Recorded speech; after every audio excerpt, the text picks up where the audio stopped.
খেয়াল করে দেখেন। 3 4 5 ফারহানা, জি বলেন। এই 5,000 টাকা তুমি রাখো।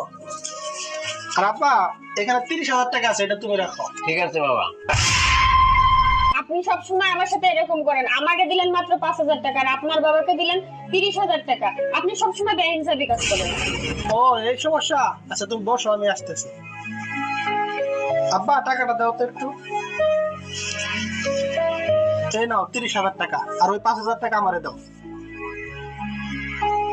ও আর হ্যাঁ, বাসা ভাড়ার জন্য 10,000 টাকা ওখান থেকে দাও। এই নেন বাসা ভাড়া 10,000।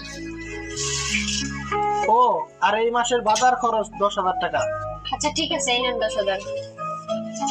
ও আর হ্যাঁ, ওই যে বাসার গ্যাস বিল, পানি বিল আর কারেন্ট বিলের জন্য 5,000। ও আচ্ছা ঠিক আছে, দিতেছি। ওহো, বাচ্চার স্কুলের ফিস আর মা ওষুধের জন্য